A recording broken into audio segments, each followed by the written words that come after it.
Hello students, welcome back to our channel. TG EAP CET 2025కి సంబంధించి ఏదైతే first phase of కౌన్సిలింగ్లో మీకు సీటు వచ్చిన తర్వాత సీటు నచ్చకపోయినా కాలేజ్ నచ్చకపోయినా మరి ఇక్కడ డైరెక్ట్గా సెకండ్ ఫేజ్కి వెళ్ళొచ్చా అంటే లైక్ ఏ విధంగా అంటే మీరు ఆన్లైన్లో పేమెంట్ కట్టకుండా ఫస్ట్ ఫేజ్లో, అదేవిధంగా తర్వాత సెల్ఫ్ రిపోర్టింగ్ చేయకుండా సెకండ్ ఫేజ్కి వెళ్ళొచ్చు అని చాలామంది విద్యార్థులకు అనమాట మేజర్గా డౌట్ అయితే ఉంది. చాలామంది స్టూడెంట్స్ కూడా డౌట్ అయితే అడుగుతా ఉన్నారన్నమాట కామెంట్ బాక్స్లో. కాబట్టి ఈ వీడియో తరపు నుంచి మరి ఇక్కడ ఫస్ట్ ఫేజ్లో ట్యూషన్ ఫీ పేమెంట్ కట్టకుండా, అదేవిధంగా సెల్ఫ్ రిపోర్టింగ్ చేయకుండా సెకండ్ ఫేజ్కి వెళ్ళొచ్చా మీకు ఇక్కడ క్లారిటీ ఇస్తాను ఈ వీడియో తరపు నుంచి. తప్పకుండా ప్రతి ఒక్క విద్యార్థి ముందుగా వీడియోకి అయితే లైక్ చేయండి, ఛానల్ ఇంకా సబ్స్క్రైబ్ చేసుకొని మీకు ఈ విధంగానే కంప్లీట్ గైడెన్స్ అయితే వస్తూ ఉంటాయి మీకు సీటు వచ్చి కాలేజీకి వెళ్ళేంత వరకు. ఓకే స్టూడెంట్స్, ఇక్కడ ముందుగా అన్నమాట ఇక్కడ ఏదైతే ఎవరికి అయితే ఫస్ట్ ఫేజ్ ఆఫ్ కౌన్సిలింగ్లో సీటు వచ్చిన విద్యార్థులు ఇక్కడ మీరు ఆన్లైన్లో ట్యూషన్ ఫీ పేమెంట్ కట్టకపోయినా, సెల్ఫ్ రిపోర్టింగ్ చేయకపోయినా మీరు డైరెక్ట్గా సెకండ్ ఫేజ్కి అయితే వెళ్ళొచ్చు. ఓకే, అదేవిధంగా సెకండ్ ఫేజ్ ఆఫ్ కౌన్సిలింగ్లో వెబ్ ఆప్షన్ అయితే ఇవ్వచ్చు అనమాట. ఓకే, ఇక్కడ ఫస్ట్ ఫేజ్లో సీటు వచ్చిన తర్వాత రిపోర్టింగ్ చేయాలని ఎటువంటి రూల్ లేదు, మనకు కండిషన్ లేదనమాట. కాబట్టి మీరు డైరెక్ట్ సెకండ్ ఫేజ్కి అయితే వెళ్ళవచ్చు.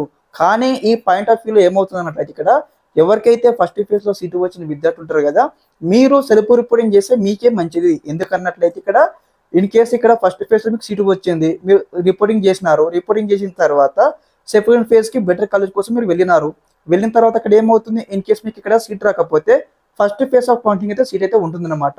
మీరు ఇన్ కేస్ ఇక్కడ సెల్ఫ్ రిపోర్టింగ్ చేయకుండా, అదేవిధంగా ట్యూషన్ ఫీ పేమెంట్ కట్టకుండా మీరు డైరెక్ట్ మీరు సెకండ్ ఫేజ్కి వెళ్ళినట్లయితే ఫస్ట్ ఫేజ్ యొక్క సీట్ మీకు వచ్చిన సీట్ ఉంటుంది కదా ఆటోమేటిక్గా క్యాన్సిల్ అవుతుంది.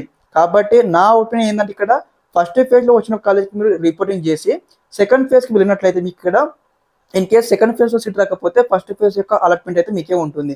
ఇన్ కేస్ ఇక్కడ మీరు రిపోర్టింగ్ చేయకుండా వెళ్ళారనుకోండి, ఫస్ట్ ఫేజ్లో సీటు ఆటోమేటిక్గా క్యాన్సిల్ అవుతుంది. అదేవిధంగా ఇన్ కేస్ మీకు ఇక్కడ ఏదైతే ఆ సెకండ్ ఫేజ్లో సీట్ వస్తే మంచిది. ఇన్ కేస్ సెకండ్ ఫేజ్లో సీట్ రాకపోతే సెకండ్ ఫేజ్ యొక్క సీట్ ఉండదు, కాబట్టి మీకు ఎటువంటి ఒక సీట్ అయితే ఉండదన్నమాట.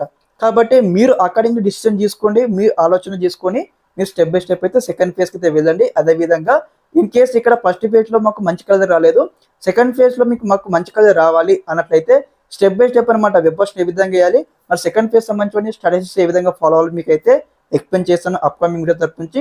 తప్పకుండా ప్రతి ఒక్క విద్యార్థి ముందుగా మన ఛానల్ తరపు నుంచి అప్డేట్గా ఉండండి. అదేవిధంగా ఛానల్ సబ్స్క్రైబ్ చేసుకొని ఎప్పటికప్పుడు అప్డేట్స్ అయితే వస్తూ ఉంటాయి మన ఛానల్ తరపు నుంచి. ఓకే, ఇదన్నమాట ఇన్ఫర్మేషన్ ఈ వీడియో తరపు నుంచి. Thanks for watching this video. జై హింద్.